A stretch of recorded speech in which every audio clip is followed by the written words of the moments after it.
Bang, jadi setiap zaman itu kan punya tantangannya masing-masing. Iya. Jadi setiap generasi itu punya tantangannya masing-masing dan beda-beda tantangannya. Ya meskipun tidak ada yang baru kata Alkitab di dunia ini, tapi isu-isunya itu selalu berkembang. Tentu penanganannya pun berkembang. Berkembang ya. Kalau kita lihat generasi saat ini kan di industri 5.0 lah sekarang ya, atau masih 4.0, udah mau masuk ke 5.0. Isu yang paling krusial yang sekarang kita hadapi itu kan sebenarnya digitalisasi, Betul. globalisasi, Perkembangan teknologi yang begitu cepat. Bahkan kita ini bisa aja program-program ini orang-orang bisa digantikan AI, brother. Bisa hilang gitu ini dari mereka sebenarnya. Berarti nggak ada lagi kita nih. Iya, udah nggak ada lagi kita, gitu. Bisa dipakai AI. Dan dengan perkembangan yang begitu pesat, begitu cepat, disrupsi yang begitu cepat, istilahnya, terus banyak shifting yang begitu cepat, anak-anak muda ini bisa jadi salah satu tantangan, tapi juga bisa jadi salah satu peluang. Peluang, ya. Nah, coba Bang Mario bisa elaborasi lebih jauh Ya, bagaimana dengan majunya teknologi berarti juga informasi cepat diterima. Iya.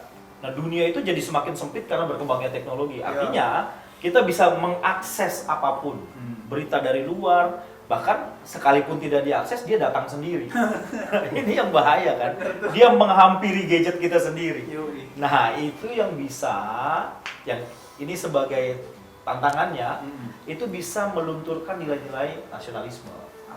Karena informasi begitu cepat dari budaya barat, sekarang budaya timur tengah begitu kan, lalu Asia Timur juga, belum lagi budaya K-pop ya kan, K-pop dengan segala macam lah, itu bisa melunturkan nilai-nilai spirit atau spirit nasionalisme. Nah, itu di situ letak berbahayanya. Tetapi peluangnya juga ada anak-anak bangsa yang menyuarakan keindahan budaya Indonesia melalui teknologi juga. Nah, itu kan kita lihat dua sisi itu kan, antara tantangan dan peluang. Nah, ini jadi dua sisi yang harus kita embrace lah, kita rengkuh lah istilahnya. Iya, kita rengkuh. Iya. Begitu, Brother Mike. Wah, ini udah keren banget nih sebenarnya.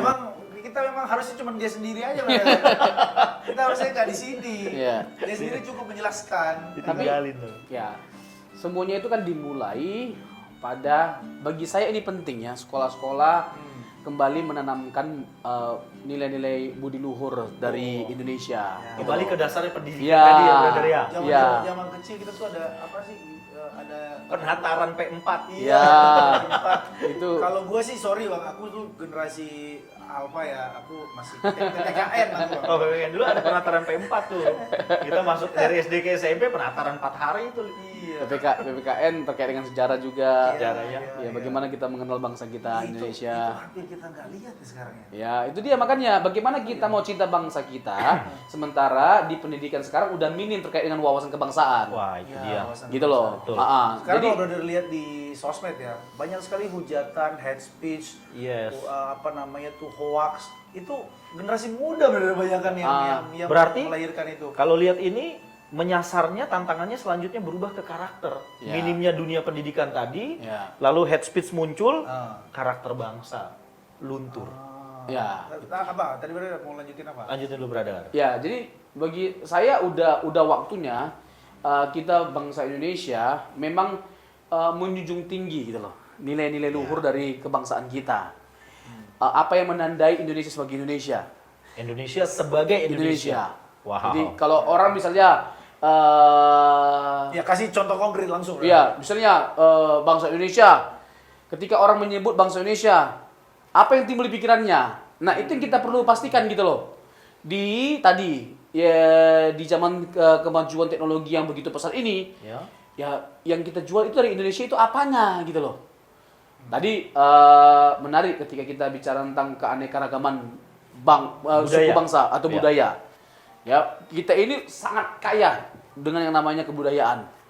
Nah, itu yang kita harapkan setiap generasi muda itu punya kebanggaan akan kayanya suku bangsa kita di Indonesia. Ya. Gitu. Ada angle lain dari Bang. Kalau aku sih menyasar yang paling sederhana sebenarnya.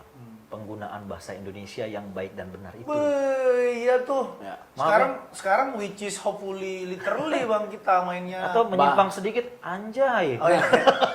Bahasa pemersatu. Anjay Bahasa tuh. pemersatu Kita loh. punya banyak bahasa, Iya, ya iya. kan? Bahasa Jawa, bahasa Batak, bahasa Manado, Dan lain bahasa sebagainya Nias, lah ya kan? bahasa Papua. Iya. Jadi banyak sekali. Kaya Dan sekali, dan itu kebanggaan.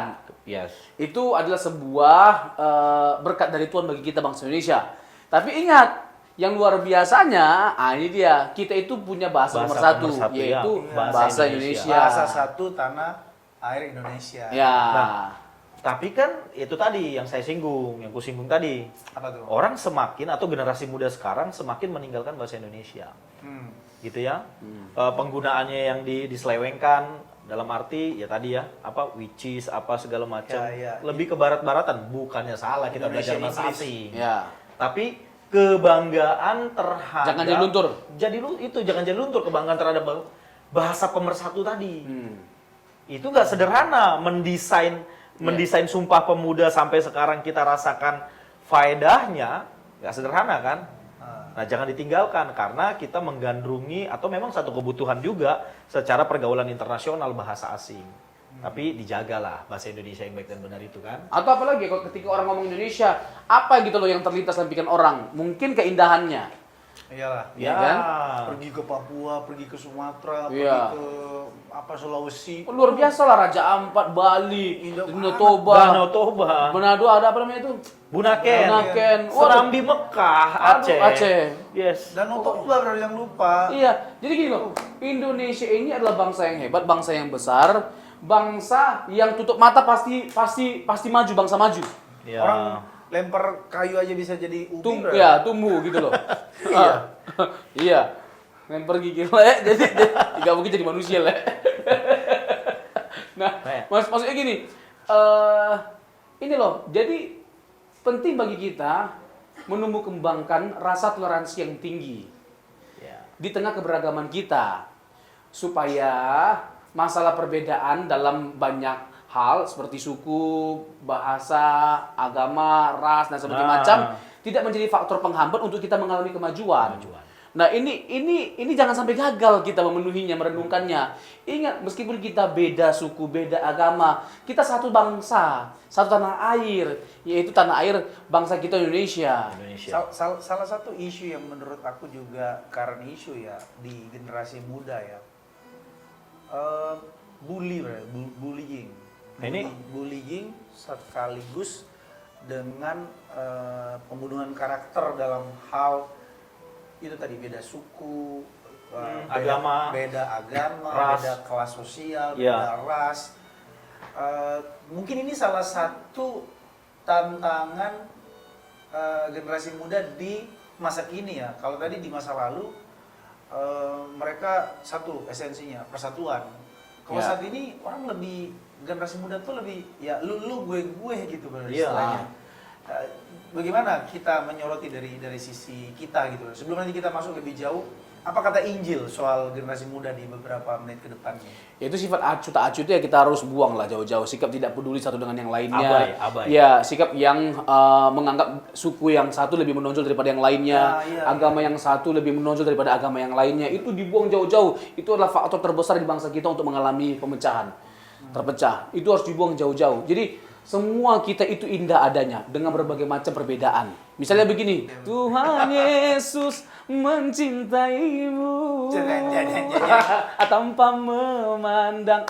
Itu dia. Nah, tentu kalau kita ngomong tentang Injil, nah Yesus itu menjadi patokannya. Patokannya, ya. Bagaimana dia menerima semua orang, gitu loh. ya. Misalnya orang-orang yang dianggap terpinggirkan, contoh pemungut cukai, nggak dianggap.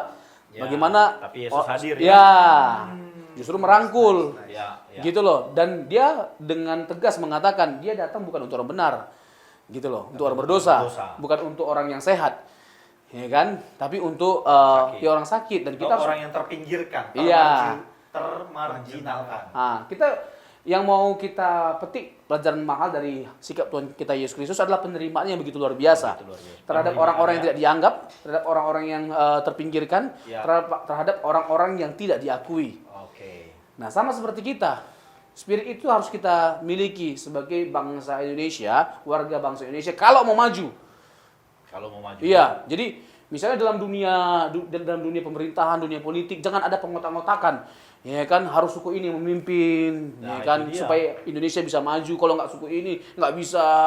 Terus jangan sampai ada agama lain di luar agama kita. Ah itu harus dibuang jauh-jauh. Betul. Spiritnya adalah kebersamaan, ya kan, sama-sama kita maju. Ya kan, sama-sama kita jadi hebat. Ya kan, kalau kita menderita sama-sama. Semua untuk kepentingan bangsa Indonesia. Iya, itu dia. Kalau Nah, aku mau lihat itu. boleh. Spirit Injil. Aku sambil lagi cari-cari ayat. 1 Timotius 4:12, Saudara. Ya. itu- 1 ya, boleh. Itu ayat paling Apa? Kalau aku Lu menyoroti mau apa? Nanti aku cari lagi. apa ya? Indonesia tuh kalau di bangsa lain melihat Indonesia tuh tentang keramah-tamahan. Rahmat-tamah kita dulu dipandang seperti itu. Sekarang tadi Brother Mike bilang, wah, medsos kaya dengan bully. Ya. Ya begitu ya. Jadi udah identitasnya udah luntur tuh si rahmat-tamah itu. Ya. Nah, cobalah kita kembali tadi pakai argumen yang Brother Robson katakan untuk Indonesia pemersatuan. Ayo ramah tamahnya ditingkatkan, Ya. dikembalikan lah lebih tepatnya sih, karena dulu udah punya nih, Ya. bahkan di stempel sebagai bangsa yang penuh dengan keramahan. Berarti dulu begitu kan? Ya. Kok sekarang kok jadi mengerikan? Ya. Karena mungkin ada kotak-kotak dan lain sebagainya. Karena kan kita ini kan timur kan. Yang budaya timur ini kan tinggi sekali budaya sopan santun gitu loh. Nah itu dia, Yang maksudnya yang menghargai orang, Ya. menyambut orang. menyapa. Iya, menyapa orang. Dulu kan sering kita dengar kesaksian dari orang-orang bule gitu loh. Ya. Yang kalau datang ke Indonesia, itu kesaksiannya itu ramah tamah, ya kan? Kalau ngomong itu lembut Ciri khas sekali lah, dia. Sekarang dompetnya hilang. Nah, Aku bacain teks dulu sebentar. Jadi dari Pengkhotbah pasal 11 ayat 9 bilang gini, bersukarialah hai pemuda dalam kemudahanmu, biarlah hatimu bersuka pada masa mudamu dan turutilah keinginan hatimu dan pandangan matamu, tetapi ketahuilah bahwa karena segala hal ini Allah akan membawa engkau ke pengadilan. Pasal 12 ayat 1-nya bilang gini, ingatlah akan penciptamu pada masa mudamu sebelum tiba hari-hari yang malang dan mendekat tahun-tahun yang kau katakan tidak ada kesenangan bagiku di dalamnya. Tadi teks 1 Timotius berapa tadi, Bang? 14. 12. Oh.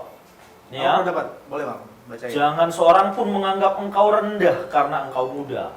Jadilah teladan bagi orang-orang percaya dalam perkataanmu, dalam tingkah lakumu, dalam kasihmu, dalam kesetiaanmu, dan dalam kesucianmu. Oh, ya Ini kan? kita refleksinya langsung spesifik ke generasi muda Kristen berarti. Ya. Iya.